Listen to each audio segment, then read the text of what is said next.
Hello guys! Welcome back sa YouTube channel natin, Jedi's TV. For today's video guys is magbablog tayo about itong motor na to guys. Ayan. Kawasaki ZX-10R. So one take lang to guys. Meron akong kodegyo dito. Kinuha ko galing sa website ng Kawasaki. So tara guys, let's go! So ayan guys, try natin i-vlog yung mga specs niya nitong Kawasaki na ZX-10R. Ito siya guys, kulay ano siya, orange. So meron ako mga listahan dito guys. So sana maging accurate to guys.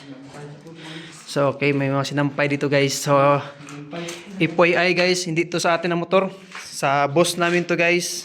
Sa amo namin na Saudi. Dito yan sa Saudi Arabia guys. So dalawa guys, yun yung na-vlog ko na last na motor na Gixxer Suzuki. Ito naman is Kawasaki guys na ZX-10R. Ang year model pala nito is 2008 model, Gen 3 or Generation 3. So marami na ring inad si boss na mga upgrade nito guys, lalo na sa tambutso. So okay, start na tayo guys. So first guys is model nito is Kawasaki ZX-10R Ninja. So ano siya, year 2008 model. And then yung engine niya is, ayan, tingnan natin ang engine niya guys. 4-stroke, transverse 4-cylinder. DOHSC or dual overhead cam. At yung bulb niya is 4 bulbs per cylinder. So ano niya guys, ang piston niya or yung cylinder or yung block niya is 4 na bulb, meaning is ano siya, 4, 8, 12, 16 bulbs siya lahat guys dito sa loob guys. So dito makikita guys. So next is yung capacity niya is, yung cc niya is 998 cc. At yung bore niya tsaka stroke is 76.55 mm or 76 mm yung ano niya guys, yung piston niya. Tsaka yung compression ratio is 12:7.1. At tsaka naka-liquid cooled na rin to guys. Ayan. Kita nyo guys yung radiator niya. Yan, napakalaki. At yung reservoir niya sa cooling system is nandito sa kabila. Ayan, yung puti na plastic. Ayan yung coolant niya or yung reservoir. And the next is yung induction or carb is naka DFI with 43mm Kihin throttle body. Naka throttle body siya at naka sub throttle. At naka 2 injectors per cylinder. So dalawa injector niya per cylinder. And then yung lubrication niya is naka forced lubrication, wet sump with oil cooler. Naka-wet sump siya guys, meaning is meron siyang sump dito sa ilalim ng makina. Ayan, meron siyang parang sump sa oil niya sa ilalim, sa belly niya. And then yung ano niya guys, yung ignition niya is naka-digital, advanced, and Kawasaki Ignition Management System or KIMS. Yung electric start niya. Siyempre yung starting niya is naka-electric start. Ayan dito guys, oh. So wala siyang kick. So wala siyang kick, no? At saka yung max power niya is nasa 138 kilowatt and then 188 horsepower at 12,500 RPM. So dito yung makikita guys, oh. So dito yung 12,000, ayan. So nasa mga 188 siya pag naka steady lang. Pag naka ano siya guys, max power RAM or nakatakbo na siya, kaya hanggang 200 horsepower at 12,500 RPM. Ang clutch niya is naka-with multi-disc manual, meaning is manual siya. Dito guys, oh. Yan, manual siya. Ayan, sports type, meaning is sport yung ano niya, 1 down tsaka up na lahat. And then ano siya, 6-speed. Ayan, 6-speed ito guys, meaning hanggang 6 Tsaka yung frame niya is naka T-bone frame, twin tube aluminum, meaning is aluminum to guys. Yan, ito aluminum to siya. Naka twin tube, meaning is dalawa siya. Parang tubo siya dito, dalawa. Yan, usually yan ang frame ng mga big bike. Is naka tube siya, naka aluminum. So napakagaan ito guys. Ayan, aluminum siya, pati yung swing arm niya. Ayan, aluminum guys. Next is yung front suspension niya. Dito tayo sa front suspension. Sorry guys kung medyo magalaw. Ayan. Dito sa front suspension niya is naka 45 mm inverted fork. Ayan. Meaning is yung inverted yung fork niya. At yung brand niya is KYB. Ayan guys, oh. Ayan, KYB 45, 43mm. DLSO coating, adjustable, rebound, and compression. So, na-adjust to guys. Dito siya na-adjust guys. Manual lang siya. Ayan, di pa siya electronic. Pero fully adjustable siya guys. Yung rebound, tsaka yung compression niya. At saka sa rear suspension, siya guys, napakalamig dito guys. Yun. Sa rear suspension guys, is naka-monoshock siya. Ayan ito guys, oh, ayan. So, meron siyang baso. Bottom link, Unitrack, fully adjustable din siya. So, Unitrack yung brand niya. At saka yung sa rear brake is naka-single disc brake siya guys. Ayan. Rear brake is single, 200mm yung sukat ng disc niya. Ayan. At saka 1 piston caliper. At yung brand ng caliper niya is, ayan, Tokiko. Dito sa rear. Dito naman sa front guys is ganito ngayang ang kanyang braking system.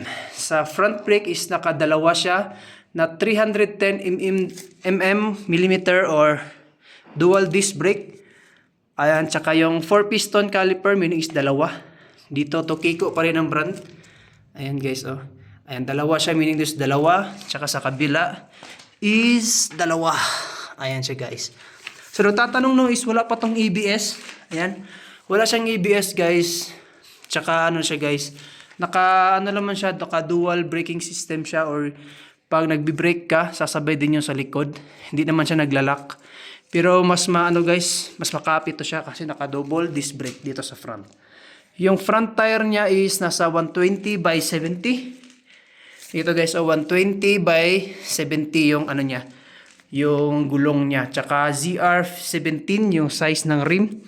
At saka naka-mag siya guys. Dito naman sa rear is naka 190. Yan, medyo malaki to siya guys. Ayan, 190 by 55. ZR17 yung rim. So ayan guys. Yung brand niya, ano niya guys, gulong niya is Sport Force. Comparison, ito yung kamay ko guys. Ito yung gulong niya. So napakalaki guys. So napakamahal siguro nito guys ng gulong na to. So parang feeling ko stuck pa to siya, nagulong niya. Hindi ko pa sure. So kasi bago pa guys, oh. Ito yung indicator ng gulong niya guys. Ayan. Ayan, yun yung indicator na makapal pa. Okay, next tayo is yung ground clearance niya. Meaning yung ground clearance niya mula sa ground is napakaliit lang. Is nasa mga 125mm or 4.9 inches. Nasa mga 5 inch. Yan yung kamay ko guys, oh. Yan, mga 5 inch na siya, o isang dangkal ba yan? Yung ground clearance niya. Dito lang man sa may belly. Dito sa may likod ng ano is mataas naman. At saka kinonvert na pala ni boss yung gulong nito guys. Naka M4 na siya. Ayan. M4 meaning is yung brand ng gulang tambucho niya. Kasi yung stock niya is napakataas. Hanggang dito yan guys, oh. Sa may connection niya dito. So, M4 niya kinabit ni boss. Naka open pipe system. Cut delete or dito lang siya. Stuck pa rin yung elbow niya. Ayan, nakita niyo guys sa ilalim. Ayan. Meron pa din siyang catalytic. At stuck pa rin yung mga ano niya guys, yung headers niya. Ayan. Next is yung seat height. Seat height nito guys is nasa 880mm or sa mga 346 inches yung seat height niya. So hindi siya masyadong mataas, no? Yan, mababa siya dito guys. So pwede ito sa mga hindi masyadong matangkad. At yung dry weight niya o yung timbang nitong motor is nasa mga 179 kg pag naka-dry weight siya guys. At saka wet weight is nasa mga 208 kilograms guys. Napakabigat. Yan, napakabigat itong motor guys. Parang kalabaw. So dapat medyo challenging ang pagsakay nito guys kasi napakabigat lalo na dito sa harapan. And then yung fuel capacity niya guys is nasa mga 17 liters. Ayan, yung 17 liters yung capacity nito. Makakaya siya hanggang mga 19 liters. Pero nakalagay dito is 17 liters siya. Or 4.4 US gallon. At yung top speed niya, on natin. Ayan guys, so ang top speed niya is kayang tumakbo ng 292 kilometers per hour. Or nasa mga 181 miles per hour guys. So kaya hanggang 300 guys. Kasi napakalakas ng motor to guys. 1000cc to guys, ano tatanong? Tsaka inline 4, meaning is yung ano niya guys, piston is 4. Tsaka nakalinya siya, nakaganyan. Naka-inline. Ito nyo guys. Ayan na. Natin sa light. Ayan, naka-inline 4 siya. Ayan, medyo marumi kasi medyo maluma na siya. At saka old model na to pero napaka-condition pa rin ng makina. Ayan, inline 4 meaning is 4 na block na ayan, isang buo siya na block na 4. 4-cylinder, inline 4. At saka odometer nito is nasa mga 31,000. Ayan, 31,000 pa lang guys. So 172. So sa nagtatanong no is napakainit nito guys pag tatakbuhin mo ng mga 30 minutes. So mafe-feel mo talaga ang init dito guys. Ayan. So ganyan itong ano tawag ito is superbike.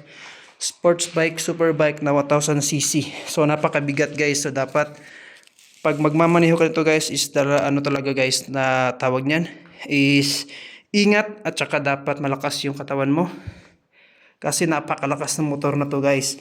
At saka napakaingay. So okay.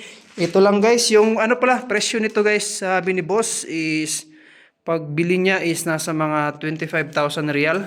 Sa atin is nasa mga 400,000 pesos na siya guys. So last 2 years pa to siya or 2022 pa niya nabili. So ayan guys, di ko na alam kung magkano na presyo nito ngayon. Pero maraming available pa nito sa online guys, tiningnan ko guys. So ayan. Sigurado sa Pilipinas mayroong available nito. So ito lang guys. So sana na may natutunan kayo sa video natin. Thank you so much guys. Don't forget to like, share, and subscribe. Hit the notification bell. And see you in my next video guys. Ayan guys, see you in my next vlog. Check natin sa ano guys. Next vlog guys is try natin guys, tawag niyan. Sound check natin tong motor to guys. Abangan next vlog. See you in my next vlog. JRS TV.